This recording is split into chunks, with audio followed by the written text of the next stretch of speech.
Sorry, I should have warned you. Oops. It's all right. All right. Okay, we good? Good. All right.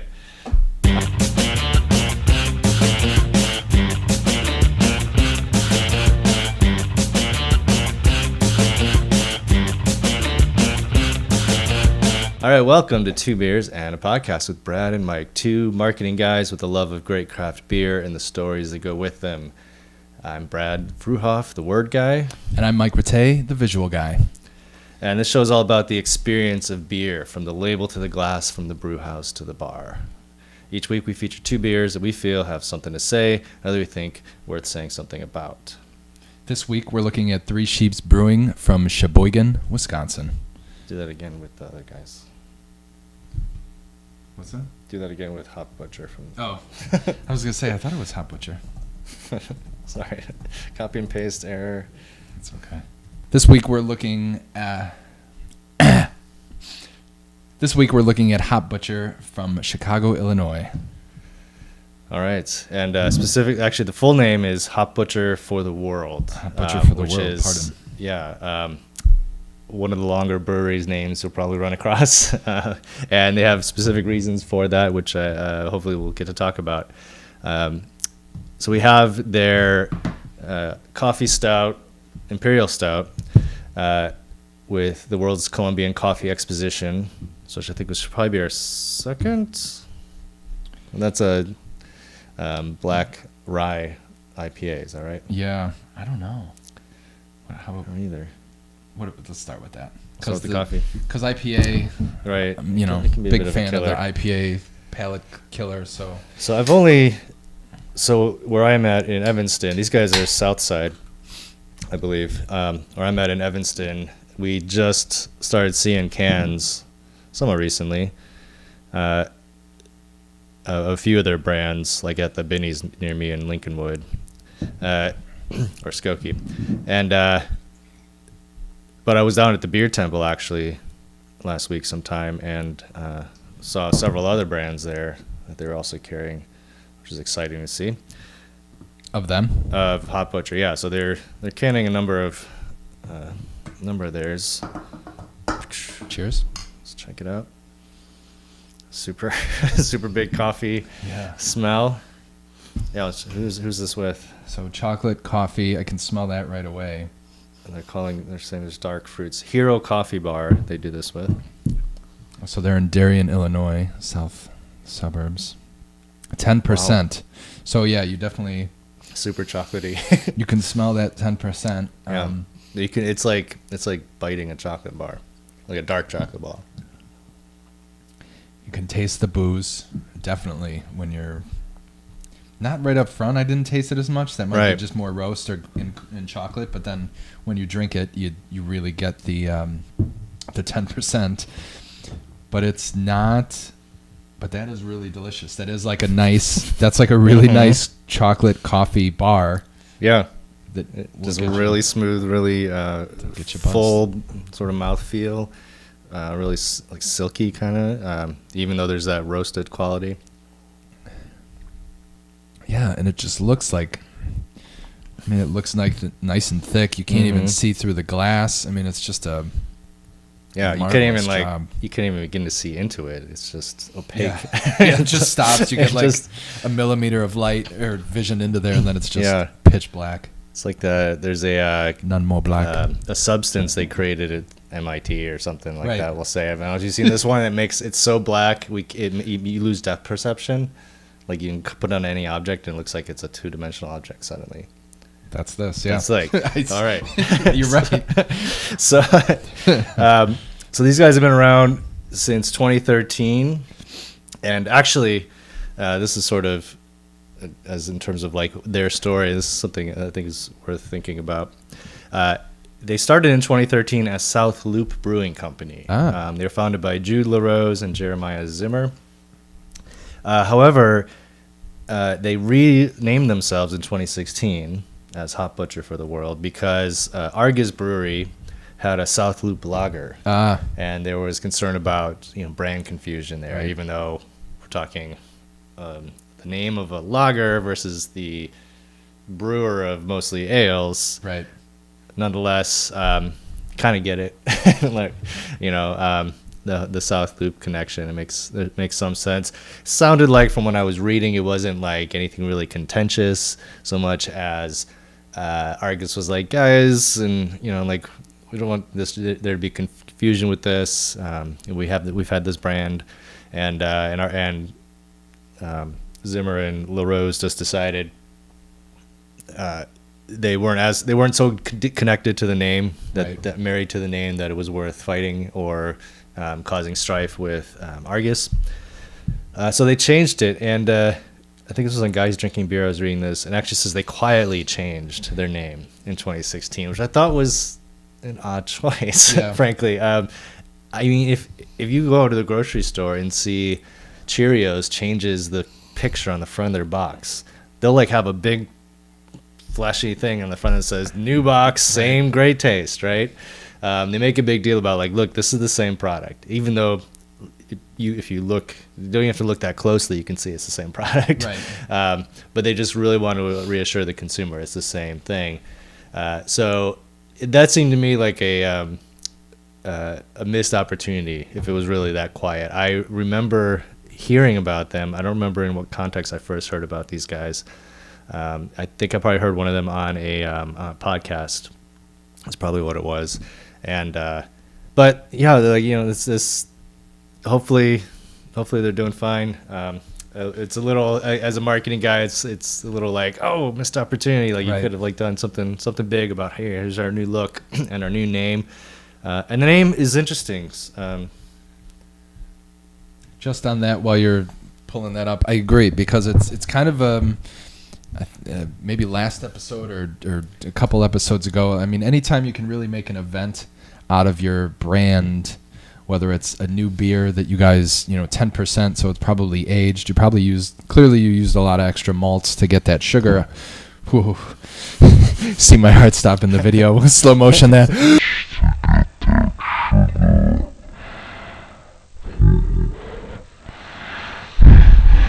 Yeah.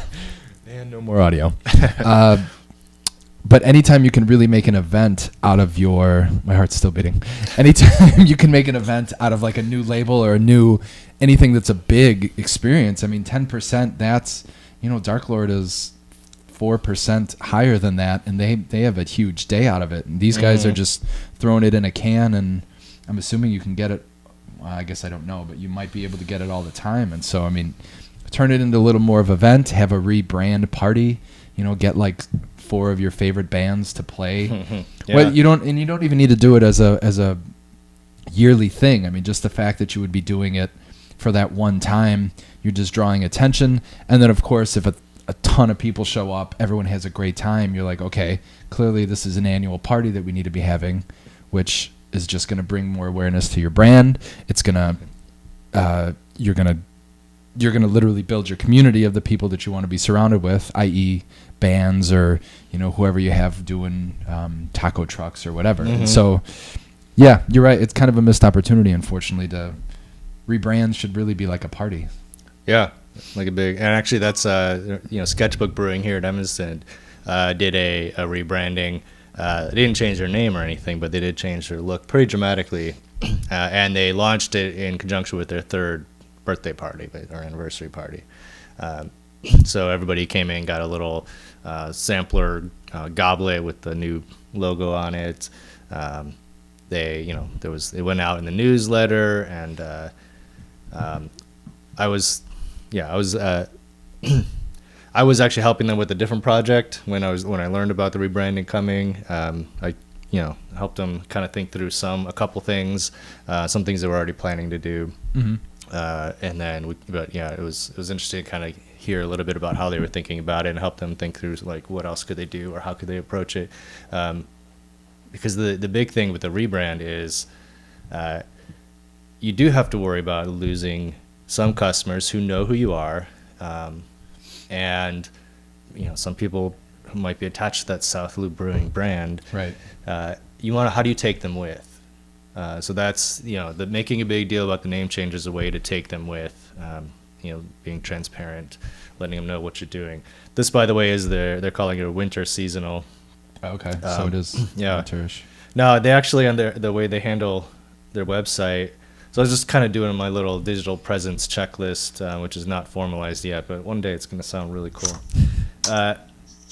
Look them up, Google them. They pop up. They're pretty well indexed in terms of coming up first on the search result.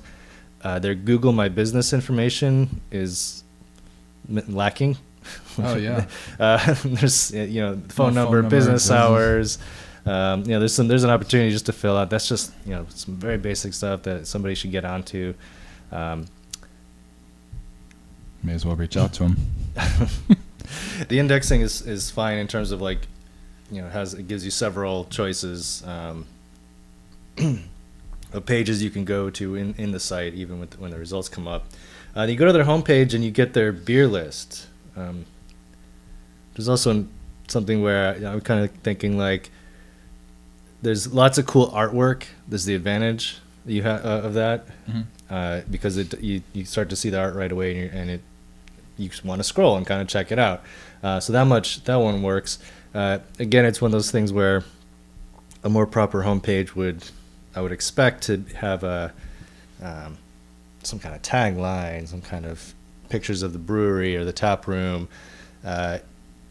Get people into it before assuming that they're there just to learn about what beers you have. I agree, but I will almost take the other side because, and especially looking at it, so you're on the desktop, I'm on the mobile.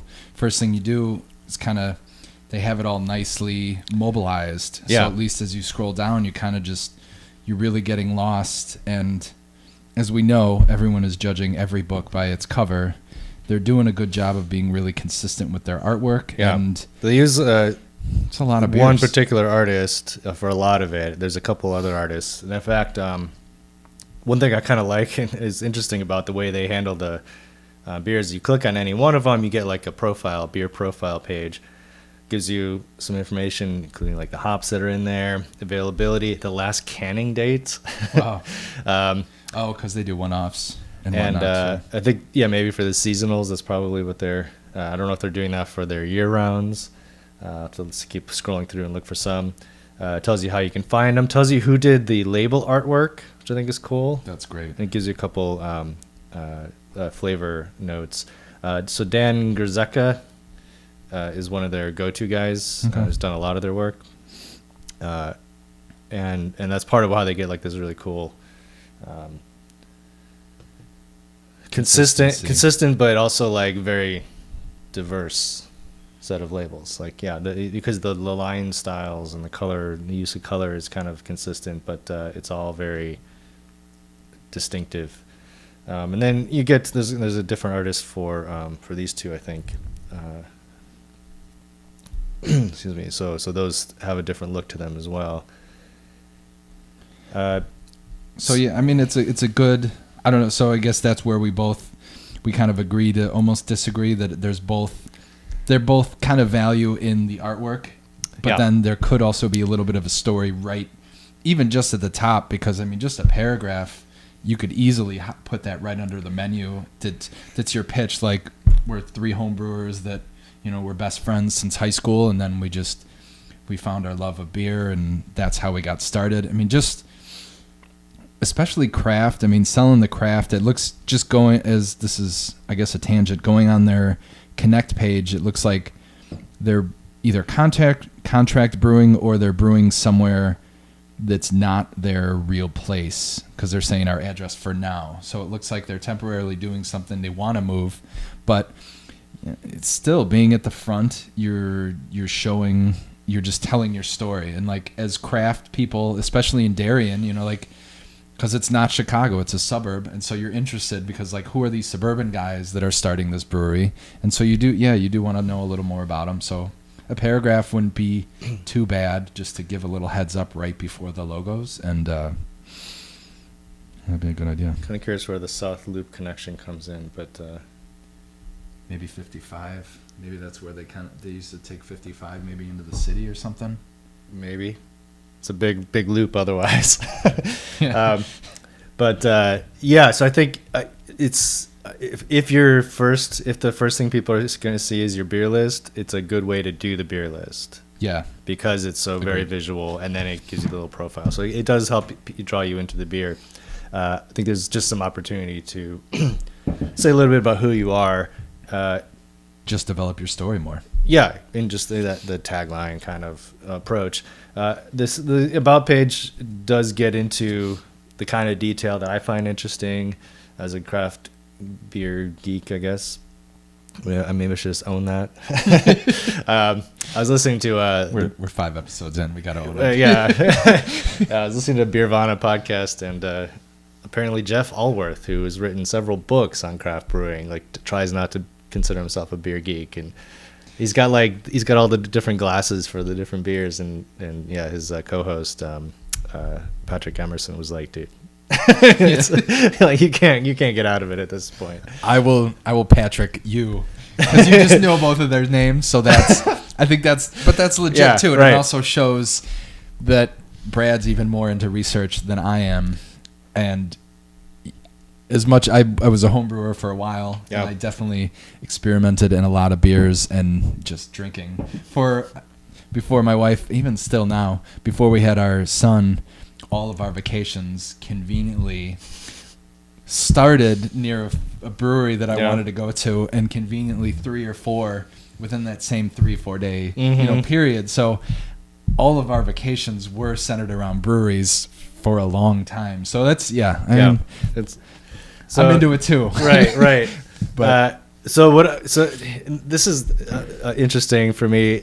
Now I wasn't involved in the brand conversations here, so it's I do definitely play like armchair quarterback with branding decisions a lot of the time, and I realize that I know we're gonna look at Three Sheeps in our next episode, and I happen to know the guy who was involved in those conversations, and so there's some cool stories there that are useful to understanding that. You only ever see part of the story when you're on the consumer end, right? And so, Hop Butcher for the World, it's a reference to Carl Sandburg's poem "Chicago." So that's cool. I have a PhD in English, actually. I dig poetry. I'm going to a poetry event this weekend, in fact, in Grand Rapids, and there's already I think a Big Shoulders Brewing somewhere. Yes, references the same line. The end of that line. So it's a cool poem. It's a very poem that celebrates really the working class life of Chicago. And so Chicago was the hog butcher. They're not the hog butchers anymore of the world, but so these guys want to be the hop butchers. So the first time I heard their name, I thought I like what they are trying to do there. Hop butcher itself doesn't mean anything to me, and if it did mean something to me, my first thoughts would be why do you hate hops? Why are you butchering hops? And obviously this is not what they're going for, but they actually do break it down. Here's the hop part, here's the butcher part, which has to do with being more the neighborhood brewers, being the guy who you go and say, hey, you knew your neighborhood butcher in those days. You knew who they were, and they'd help you pick out the meat you needed. They'd cut it down for you. They'd package it, and so approachability, dependability, visibility, passion for the craft is part of being the butcher part. And then they do also have this sort of sense of having an audience that is much wider than just the beer geeks who are going to really get into the hop stuff, so that sense of. And to be fair, plenty of breweries are trying to do something like this, but let's make interesting beers, but also keep them approachable at the same time.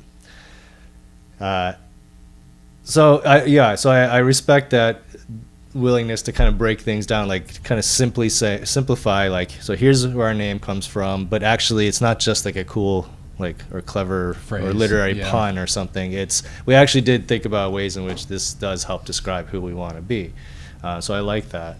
And appreciate having that kind of information. I think the About page is the best place for that because there's way too much copy for your homepage. but yeah, it's cool. Yeah, and so I think that philosophy is kind of something that we've been, I know, in that Pipeworks and Half Acre. I think this is going to be something that pops up as we try and go for a lot of these smaller breweries. Is just really that local is local. Is like you have your neighborhood of people that are really going to be your loyal fans, and then the people outside of that you have your restaurant connections or what have you. That's how you'll be able to build your brand outside of your neighborhood, but at least you kind of have, that's your core audience, and that's who you need to focus on. And it's good that they're respectful of that. They realize that they're not trying to be in California and Colorado shelves right now. They just really want to focus on Darien and in the surrounding areas, and then build it up. Yeah, so I think that's a real Chicago emphasis. I think, and then certainly the two beers we're looking at today have our callbacks to Chicago history. So the World's Fair, of course, which that whole period, like artistically, is always fun. So the artwork is really playing with that. And they have a special goblet, the Rostal Lutic glass you can get for that. Which is a sharp looking. Merchandising is a key thing. So that, even an event where you have those, for $5 instead of the $9 that they're selling on the site, or just do it as $9, like that's like all a tied branding event that you're just having. Or buy a 4-pack and get the glass for $5, or buy the 4-pack and a pound of the coffee. They're selling the whole bean coffee, and then throw the glass in. So these are all merchandise. I think merchandising, as like everything goes to streaming. Beer, I think, is a good. You can't stream beer, so people are going to have to buy. But I think those are the other way. It seems like a lot of people I see that just casually go into breweries, and they're like, oh, this is cool. Let me buy a sweater for $50. Like, people just buy merch. They do that, right? Like so. As a brewery, you're like, why would any just have the merch? Like, it makes so much sense to like start with your glasses. Start with if you have a special coffee that you're putting in your beer, do that. Like see if you can get a small batch of that you release, and then then branch out to shirts, branch out to hats. But I think it's a merchandising, as in Spaceballs, as he says in there. Merchandising, and it's. You got it. Disney is right for a reason. They're Disney for a reason, and they know about the space flight movie because it's in every. It's in insurance. It's in everything now that they have a part in it, and so it's a way to also expand your brand and just gain a little extra more. Yeah. So I think their stuff. This one is really good. Any last notes? No, only I'm just thinking about like when can I crack open another one of these? Maybe sometime later today. Yeah, definitely later, because there'll be no conversation after this. All right. Now people are going to notice that we don't have proper rinsing or. Yeah, we're not too particular with that. That's where we're ruining the beer geek. Oh, but don't we normally rinse out? We can do. We can just do a do a subtle edit. All right, we're just gonna. Oh, that's right, because this is a dark one too. Yeah, they're both dark. Let's do. Okay, we'll do the quick beer swirl. rinse. You got that Citra. Jeez. You got these hops, so it's Cascade, Apollo, and Citra. Yeah, that's not the normal smells I expect from a black IPA. Especially after that. Right. But that's New Glarus. Ooh, we'll have to do an episode. I have some of their Blacktop. Oh yeah, which is their black IPA. That's a good one.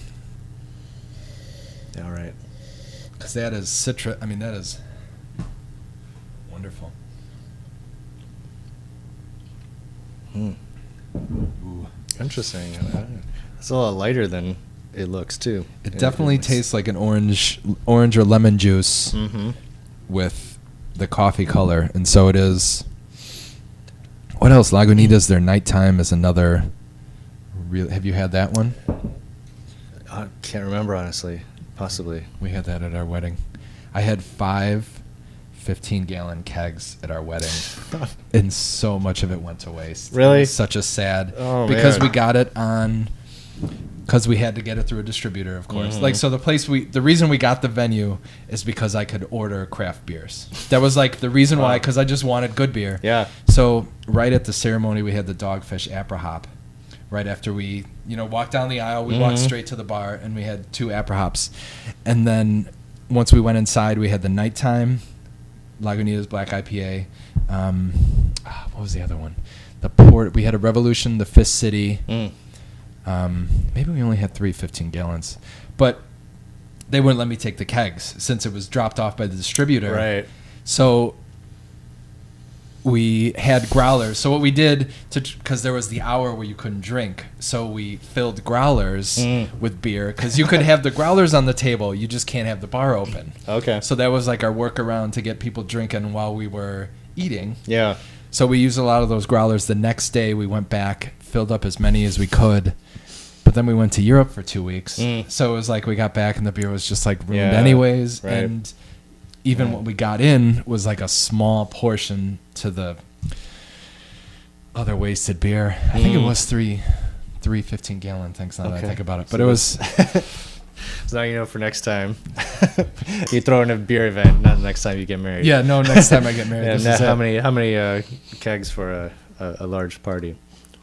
1 or 2. But I will say the Apra Hop. Oh, that have you had that? I don't know if I've had that one. It's coming. That'll be a good episode. It's coming up. I think it's their spring Yeah. release. All right, we can look out for that. Yeah. So this is Wonderful. really fruity. There's the little bit of rye spiciness kind of shows up towards the end for me. Yeah. So I generally really like the addition of rye. Yeah, it's a nice rye. How would you call that? It's kind of smoky-ish, but like it's just rye. It's like a roasty flavor, but it's rye. I don't know. Yeah. Well, yeah. To me, it's always like a little. Yeah, it's kind of savory, but it's a little spicy. And That's citrus. Yeah, it's very citrus. It's such a citrus nose. I mean, you do not expect this, but a lot of the beers with the Citra IPA. I mean, this is where I think we're going to keep talking about this, but Cascade and Citra. I mean, Cascade was the hop for a while that everyone used, and then after Zombie Dust and maybe another one, Citra became the go-to, and everyone's got like their single Citra hop pale or IPA, and I am not complaining at all because I also contribute every time I go to one of these new breweries, and I say, and I see that, it's like, okay, well, I'll have your single hop Citra beer because I am ruined and I love Citra hop. It's wonderful. But it's also these breweries are paying attention to the trend as well. Like they know what people want to drink, which is a smart thing. I mean, they're just paying attention to the consumer, which is what you end up catering to. I mean, it's cool to do your one-offs or back to their website, and we'll have a scrolling list of the beers, but I mean, clearly they do a lot of different styles and a lot of. They're calling this spring seasonal too. Yeah. So it looks like it should be a fall seasonal, but it tastes and no, smells it really like is so it's light. Yeah, that's a spring seasonal. So I mean, they're right on. It's not heavy at all. It is very light. It's 6%, and of course after 10%, anything's gonna be light. Yeah, certainly. Maybe it's just my mouth right now. just gonna pound this. And actually, let's see. Okay, the 2 different artists for the labels here. Excuse me. This one, of course, is I don't know about of course. The good Ryes wear black. Is a picture of an old baseball team, referring to the Chicago Black Sox of 1909? I think it was the World Series. They got paid to throw the series. So and sort of it kind of an age with the Exposition theme, actually, which is one of the reasons I got it when I was looking at the different options, and also just that they're Chicago logo. Well, yeah, in terms of like looking at like the 5 or 6 options brands from these guys. There's just like it was a fun little Chicago reference in both of them. Some of the other ones do have Chicago references too. They're the Jewels. is a reference to the way Chicagoans have a way of putting apostrophe or pluralizing or possessivizing words that don't need it or shouldn't have it, like Soldier's Field. And Jules, we always called it Jules growing up, going to Jules. But we also we had a neighborhood like grocery store that was actually like the last guy's name was Amstat, so it was Amstat's grocery store, and before that it was actually my grandfather's. It was the Big F for Fruhoff. So it was Elmer's store, a Fruhoff store in Evanston. No, this was out in the suburbs in Fox River Grove. So out a little ways. My great grandfather at Taylor Street had a butcher shop. Taylor and I think it's like Lexington. Might actually be or just off of right across kitty corner from Rosebud. It's now a restaurant, but so a great came from Italy and then started the butcher shop. I'm sure he was involved in some other stuff that all right. I never got any downside. Right, you didn't see that part of it. All right, that's probably good. I'm not looking now at the still on the store here, and they have several glasses, and a couple of them are really cool. Actually, I like that. So they have one called the Sam Sensoric, which is kind of a bulb that kind of has it looks like just like you took the stem off a goblet. And then they have another one called the Libby Arome glass, which I've actually seen at the Binny's. Almost picked one up. It looks a little bit like a teku. Put it on the screen. There you go. A little bit like a teku that you took the stem off again. Yeah. And maybe a little bit like those ones that kind of wobble, but I don't think these ones wobble. Yeah, looks like it's got a little bit of a base. And then They're sharp though. Yeah, it is, and that's just unique because everyone's got the pint. Yeah. Everyone's got kind of a tulip, but then you kind of go just a little off center of that, and then you're like intrigued. I know, like I had to stop buying pint glasses. Right. I'm just I got so many full pints, and it's like okay. I got a fair number of stemware now pieces because a lot of people come out with really interesting ones, and some of my favorite glasses that I'll put beer in are goblets of some kind now.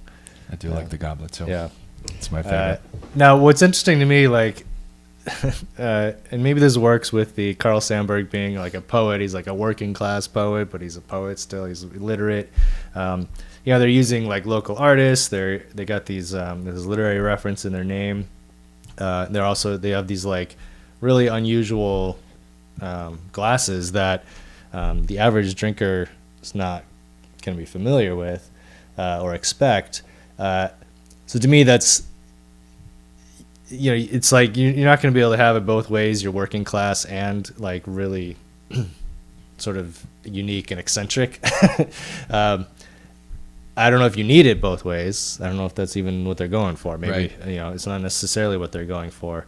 But I do, the Carl Sandburg thing makes me at least raises the possibility of kind of going for and even the butcher thing, of that maybe that's part of what you're trying to be, but maybe in I hope it's not offensive to say in like a hipstery way of like of wanting to have that artisanal quality, but like in like a cool way, right? And with like with a different aesthetic. It's not just about function, but it's also about form. But actually, like I like that, so it doesn't offend me, it doesn't bother me. I think I like it, and think it's interesting, and I hope it's working for them. It's sold out on the store, so I mean, it's got to be people. They're clearly accepting of it. It's not this is a weird glass that I don't have. Like they're appreciative of it. So Brad's at the Instagram video where it's fermenting.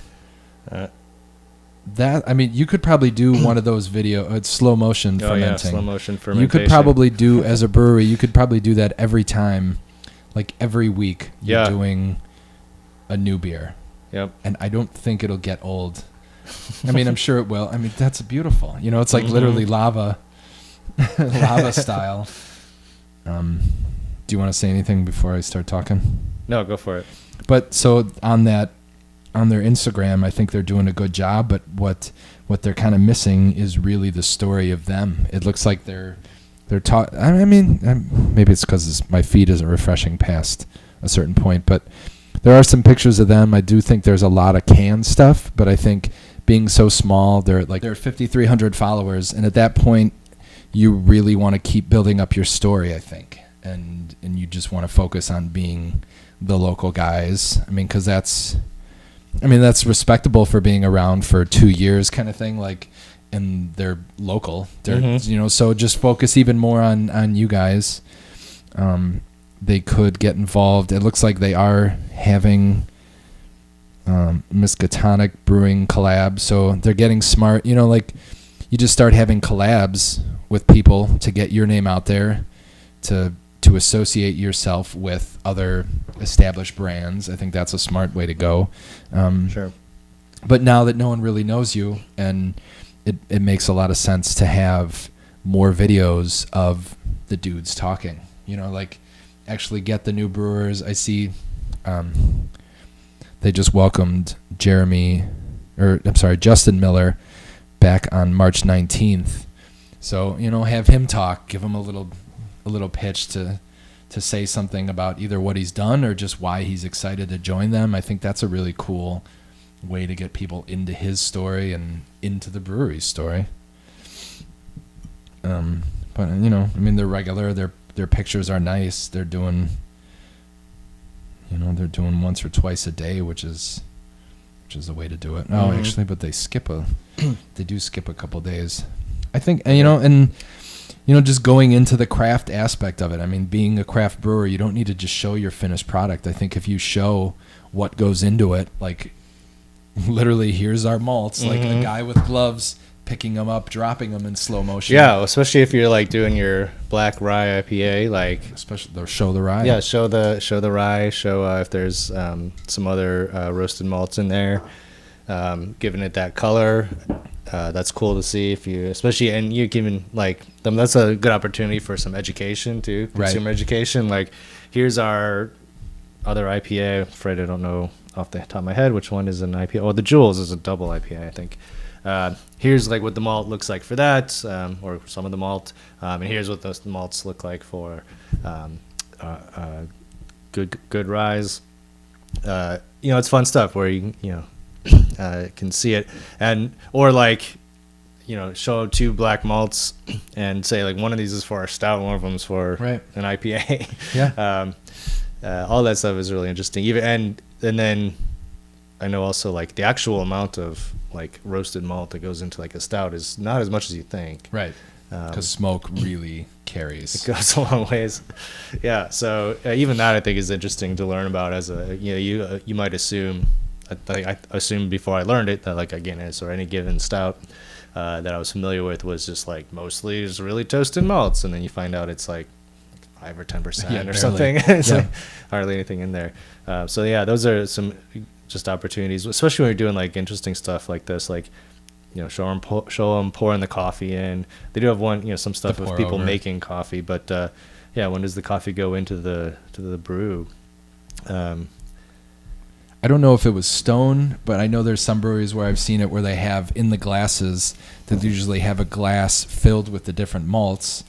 I think just all breweries could steal that concept and in their specialized glass, like the different sedimentary layers, just kind of have your pails, your blah, blah, blah, even the hops on top, just kind of literally layer your glass with what goes into this beer, that beer, so you can share the different colors of malts, the different hops. I mean, the hops are obviously going to look mostly the same, but it's still part of the story and it's part of the background that people can see of like, oh, that's really cool. And it's like, I don't think that's where you could, as craft, as it's, you can argue that maybe it's getting, I don't know, oversaturated because there's so many breweries, but where the point is to actually stand out is to educate, to help your consumer understand why it's craft, why it's interesting. And then once you start getting like 10 people a day that are like, okay, enough of your damn malts and hops, like stop showing us that.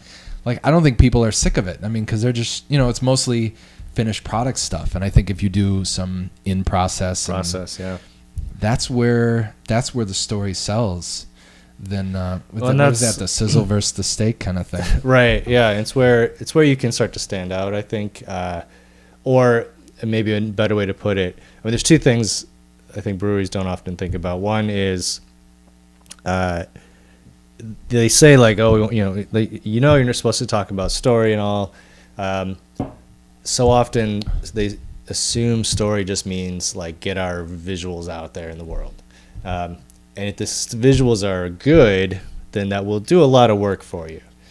However, as a literary guy, to me, of course I understand that the story, like visuals can tell stories, of course. We have a long tradition in art and marketing and advertising of visuals telling stories. But there is a lot to be said for what are your taglines? Do you have a motto? How are you just like, what are you saying about the specific way you got to be who you are? Everybody out there says they want to make great beer. You have to stand out as something else. Founders is brewed for Ryes. Raised Grain Brewing in Wisconsin, I was talking to for a client a few weeks ago, and they're boldly brewed beer. So they're trying to stand out a little bit. And arrogant bastard, the tagline for that is "You're not worthy." Yeah. Right. So when you can do that kind of thing, have just something that helps you define yourself. It's when it gives you something to rally around. It gives you some way to help frame everything you put out there. But then also, so many stories are just like, we were homebrewing, we were decent at it, we started a brewery. Okay, but the way you got into homebrewing, the kind of beers you were doing, your background, what you went to college for or didn't go to college for, what you dropped out of college for. Right. All those things are part of who you are and how you got to be where you are.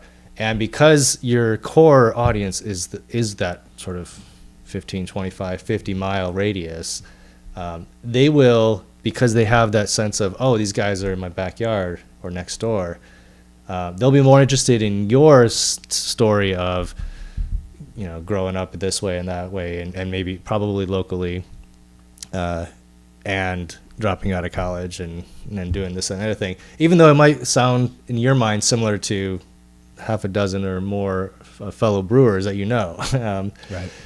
But because it's you, people are going to want to know specific things about you, and they're going to want to respond to that. So just keep telling them and just give them that stuff, So, whenever you have those opportunities, like the reason I know who founded Hop Butcher is because I found it in an article somewhere. So that's good that it's available that way. But yeah, it wasn't on the It's site. not on the website. So, that should be part of it. And, so you have a philosophy. Awesome. Who are you guys as, individuals? In fact, I can't find anything about the staff themselves. Right.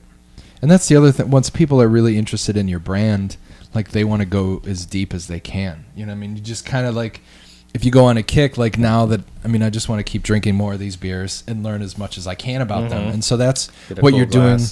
And yeah, and that's what you're doing with social media, because it's a cheap distribution, because it's not cost effective to do a commercial and talk about everyone. But with social media now, you have the ability to actually convey those stories, and it's a lot cheaper than making your own documentary. So you now can get those stories out there, and then so when two guys in a podcast are gonna be interested in your stuff, we can just go deep, because now tonight maybe I'll have that second beer that we didn't drink, and then I want to learn more about them, and so that's why you put it out there, so it's someone can find you and find it. And that's, I think, the point of content, a lot of it, because then you've been putting out this body of work that people can now find, relate to, and then that's where they'll be like, oh, we dropped out of the same college or something, like we had the same class or something. I don't know why we're suddenly on this, I know. brewers are all college dropouts kick.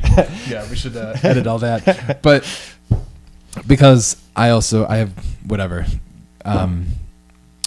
Yeah, so it's interesting though. It's a good way to get your story out there and just talk about it. And I'm 100% as with my life, I'm all for people that totally change. Just to go back to dropping out, Sure. I did complete, but I'm all about people that can finish a chapter and then move on to something new. Yep. Because I mean, I know in myself, but I believe in other people, it also shows dedication to who they are, because they're not just going to be like, yeah, well, this college thing clearly isn't working out, even though my parents want me to be a biologist, but I have no interest, and then they just do something new, which is life. I mean, it's all about people trying new stuff, and hopefully it works out, kind of Yeah. thing. No, I was just thinking, like, technically I dropped out of college after I was teaching at a college for 4 years. And then I was like, this isn't working anymore. And here I am. And it's cool. That's how it, and It's all that's right. how it is. And which is, I'll bring one book reference is, was it Body of Work?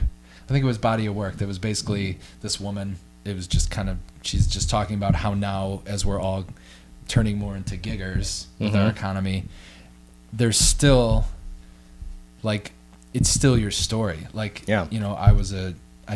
I went to animation school, and then I was a trader, and then now I'm doing marketing visual stuff. Like, it's still me, and it's still, like, it's all part of me, and they all help build the next kind of chapter and next. Sure. And it doesn't have to be a straight line. And I don't Exactly. think more and more people understand that their own lives aren't a straight line, and they don't necessarily need everybody else's to be a straight line. And so you start off as South Loop Brewing, and then you change and become Hop Butcher, and then that becomes the new thing. And you are killing it at making good beer at Hop Butcher. So, yeah, just tell us more. Yeah, That's probably like that. Maybe we've been trying to think of a tagline. That might be it. Tell us more. Yeah, tell us more. That makes sense, and that is kind of our motto. Yeah. This is delicious. Yep. As well. Digging it. If you like that citrus with a little bit of roast, this is definitely the beer for you. The coffee, if you like the thicker 10%, that's a delicious have two, and then you'll fall asleep on the couch. Right. If you had a slice of pizza or something too. But I don't know.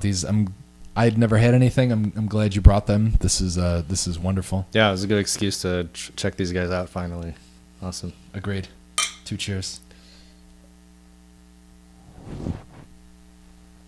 So nice. All right. So that wraps up this episode. You've been listening to Two Beers and a Podcast with Brad and Mike. If you like what you heard, please give us a rating in iTunes. If you have an idea for a topic and pairing, mention or message at 2beerspod on Twitter or Instagram. And if you want to learn more about our video, web, and social media marketing services, message at 2beerspod on Twitter. Thank you. All right. Till next time. Tell us more. Keep drinking. Keep tweeting. So you'll be one this time. I'll try not to step on you.